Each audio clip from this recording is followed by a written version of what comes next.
Hello student, हम लोग आज चर्चा करेंगे जो पिछली वीडियो में हमने आपको बताया था उससे आगे की चर्चा करेंगे। पिछले वीडियो में हमने आपको बताया था कि जनसंख्या परिवर्तन के 3 घटक होते हैं, एक जन्म दर, दूसरा मृत्यु दर, तीसरा प्रवास। हम लोग प्रवास के विषय में वर्णन कर रहे हैं। ठीक, हमने आपको बताया था उद्गम स्थान,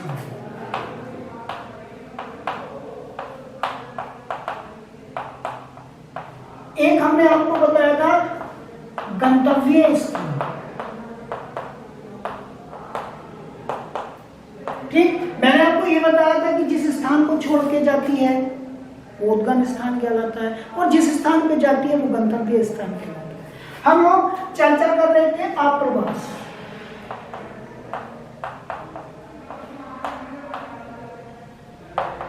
और एक चीज होती है उत्प्रवास। ठीक, अब यहां देखिए, मान लीजिए कोई स्थान है, ये मुरादाबाद। क्या है?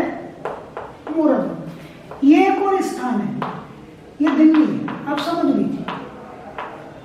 ठीक, क्योंकि आपको पता नहीं चल रहा है कि अप्रवास क्या है या उत्प्रवास क्या है, तो अगर आप इस तरह से समझेंगे तो आपको आसानी से समझ आ जाएगा।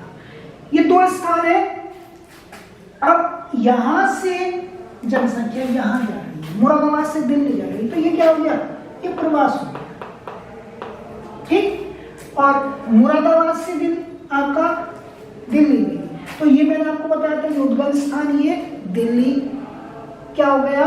गंतव्य स्थान। अब जो लोग मान लीजिए यहां से ये व्यक्ति यहां गया, मुरादाबाद से दिल्ली गया है। ठीक, ये मुरादाबाद से जाके दिल्ली रहने लगा है, दिल्ली बस गया है, तो दिल्ली में इसको अप्रवासी कहलाया जाएगा। ठीक, दिल्ली में इसको अप्रवासी, और ये यहां से दिल्ली गया है तो यहां इसको उत्प्रवासी। ठीक, जो स्थान छोड़ा गया है, जिसने उस स्थान को छोड़ा है, जिस स्थान को छोड़ा है, तो वहां उसको उत्प्रवासी कह के पुकारा जाएगा, और जिस स्थान पे जाके वो रहने लगा है, बस गया है, वहां उसको अप्रवासी कहलाया जाएगा। ठीक, तो ये प्रवास, उद्गम, गंतव्य आपको समझ में आ गया, उत्प्रवास और अप्रवास आपको समझ में आ गया। ठीक, तो अप्रवास और उत्प्रवास आपको समझ में आया है। इसके बाद प्रवास के कारण पहले भी हम चर्चा कर चुके हैं। प्रवास को आपको समझ में आ रहा होगा। आजकल कोरोना काल चल रहा है, आपने देखा होगा बहुत सारे मजदूर जो किसी अन्य राज्य में कार्य करते थे, वो अपने अपने घरों को आ रहे हैं, वापस आ रहे हैं, तो ये प्रवासी है, ये प्रवास है। ठीक, उस स्थान से आ रहे हैं जहां वो अपनी जीविका चलाते थे। वो स्थान छोड़ दिया, तो किसी स्थान को छोड़ दीजिए, किसी अन्य स्थान पे चले जाइए, वो क्या कहलाता है? प्रवास कहलाता है। और प्रवास, जिस स्थान को आप छोड़ रहे हैं वो उद्गम। अब इसके कारण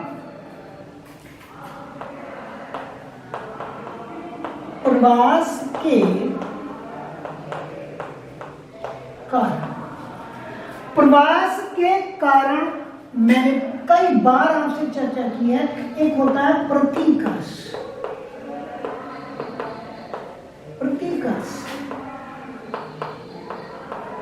कारण, और दूसरा होता है अपकर्ष।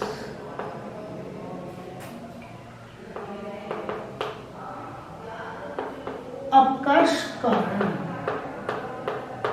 ठीक, आपसे पूछा जाएगा कि प्रवास के कितने कारण होते हैं? प्रवास के 2 कारण होते हैं, प्रतिकर्ष कारण और अपकर्ष कारण। ठीक, अब इसके विषय में आप एक एग्जाम्पल से समझ लीजिए, एकदम क्लियर हो जाएगा।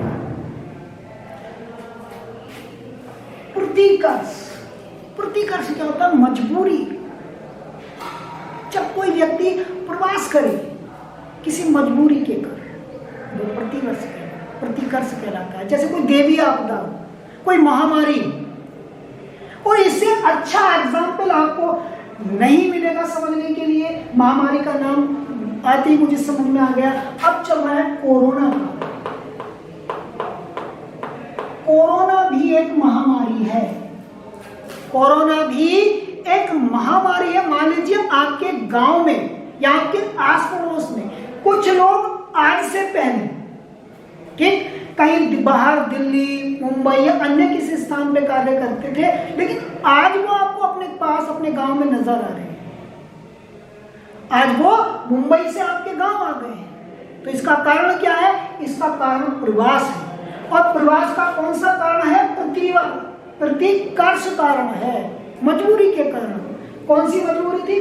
कोई महामारी हो, कोई दैवीय आपदा हो, ठीक, तो ऐसी कोई स्थिति उत्पन्न हो जाए जब लोगों को अपनी इच्छा के बिना वहां से प्रवास करना पड़े, तो वो प्रतिकर्ष कारक कहलाता है। लोगों की इच्छा नहीं थी कारोबार को छोड़ के आने को, अपनी मजदूरी छोड़ के आने के, वो मजबूरी में अपनी बिना इच्छा के आए, तो ऐसा क्या कहलाता है? प्रतिकर्ष कारक कहलाता है।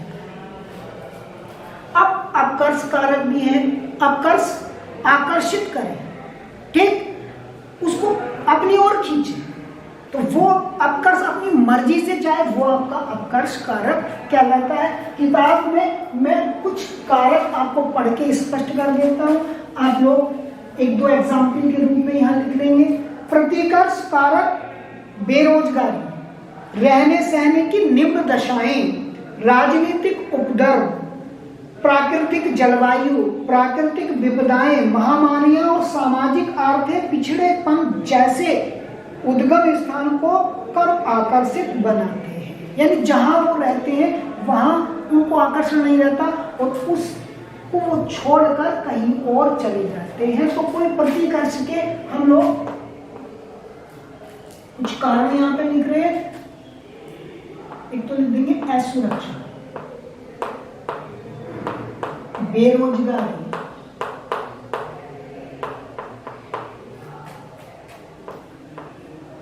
महामारी,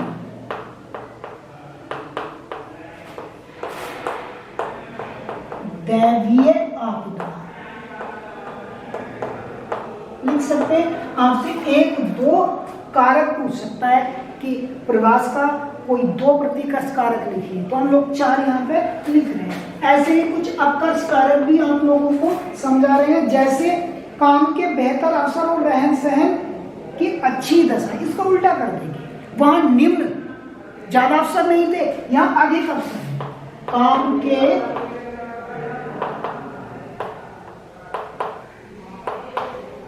अधिक अवसर,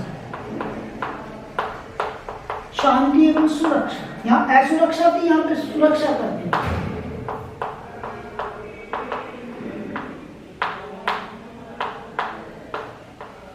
शांति एवं सुरक्षा, अनुकूल जलवायु,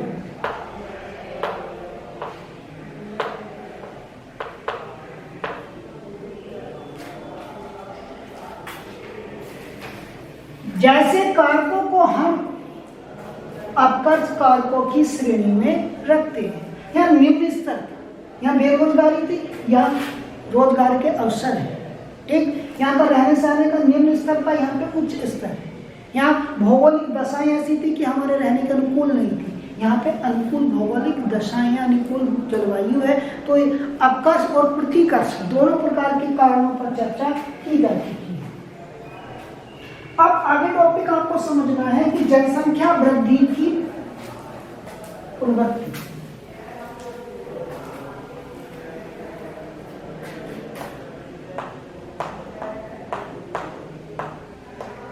जनसंख्या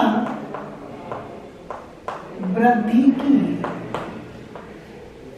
प्रवृत्तियां।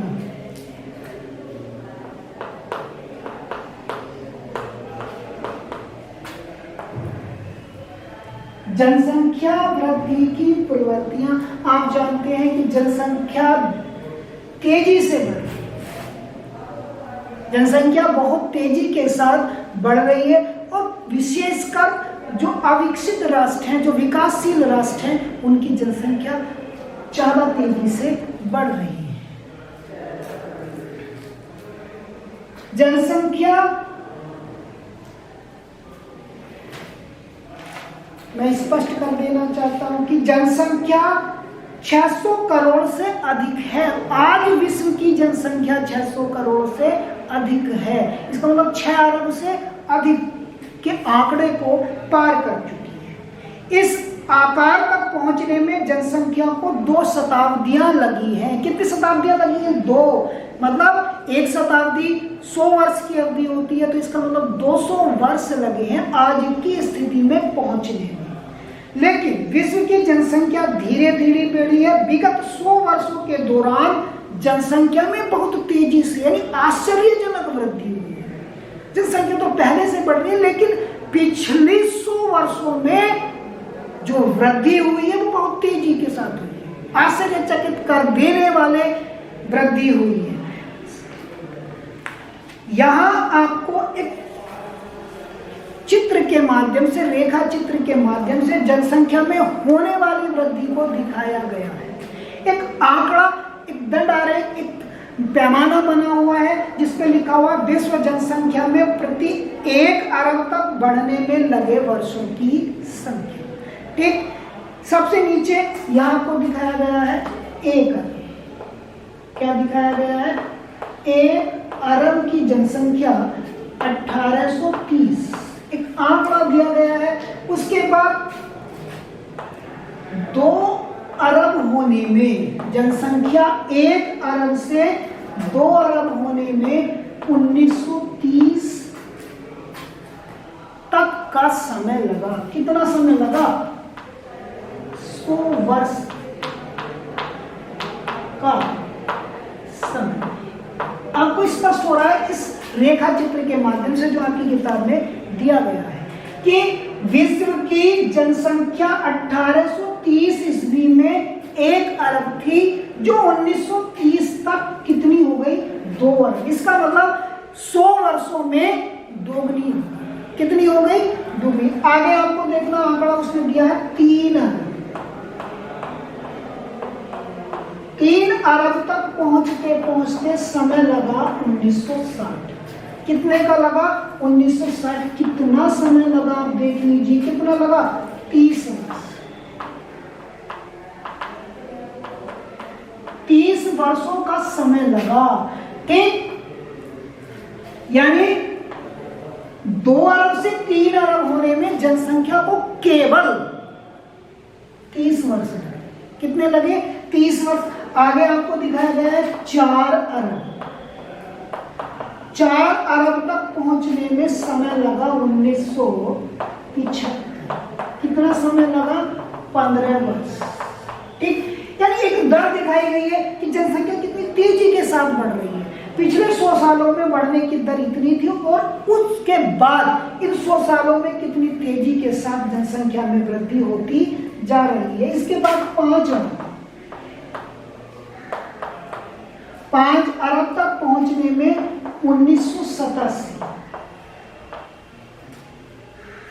यानी 12 वर्ष, केवल 12 वर्ष लगे। इसके बाद 6 अरब होने में समय लगा 1999। 12 वर्ष। और 7 अरब तक पहुंचने में विश्व जनसंख्या को समय लगा 2011। ठीक, यहां पे भी लगे 12 वर्ष। अब आप देखिए पिछले कुछ वर्षों में जनसंख्या में जो वृद्धि हुई है वो बहुत तेजी के साथ हुई है। इस रेखा चित्र के माध्यम से आपको यही दिखाने का प्रयास किया गया है कि यहाँ जो दर थी वो 100 वर्ष में दोगुनी हो रही थी। 100 वर्ष में दोगुनी हो रही थी। उसके बाद यहाँ दोगुनी होने में कितना समय लगा? यहाँ तक लगा 30 वर्ष।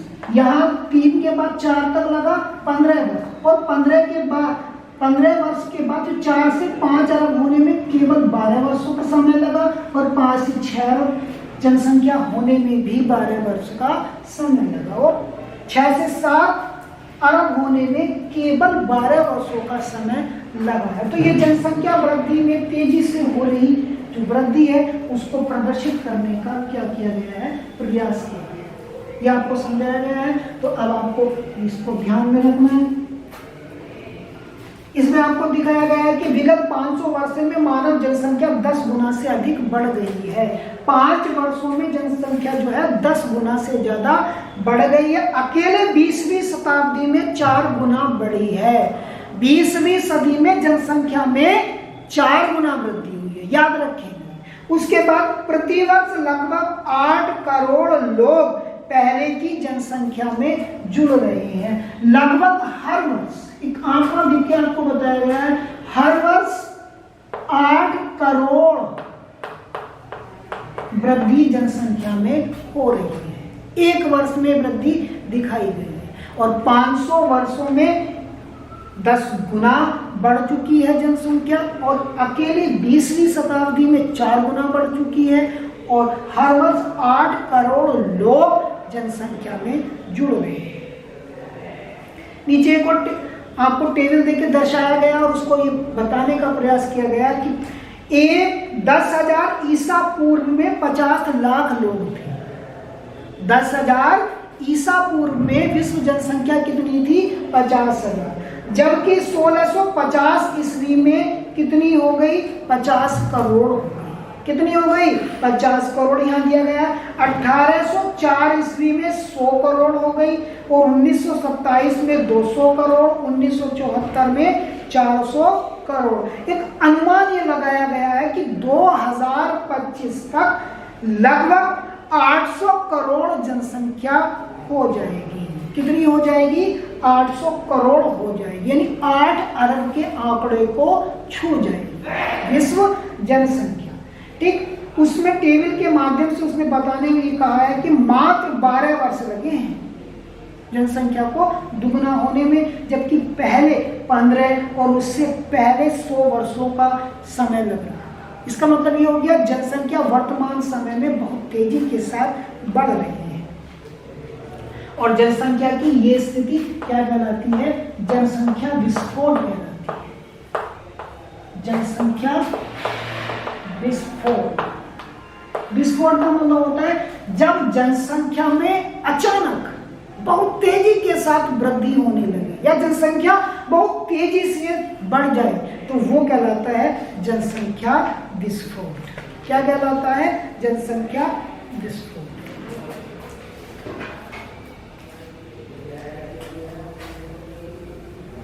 आगे आपको समझना है जनसंख्या परिवर्तन।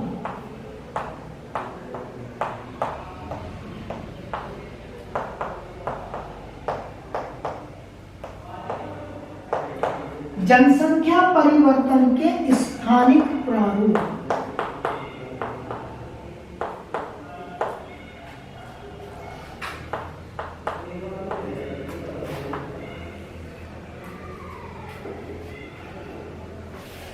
इसमें भी एक तालिका दिखाई गई है, उसके माध्यम से आप लोगों को समझाया गया है। मैं पढ़ के और आपको उस तालिका के माध्यम से ये स्पष्ट करना चाह रहा हूं कि उसमें क्या आपको बताने का प्रयास किया जा रहा है।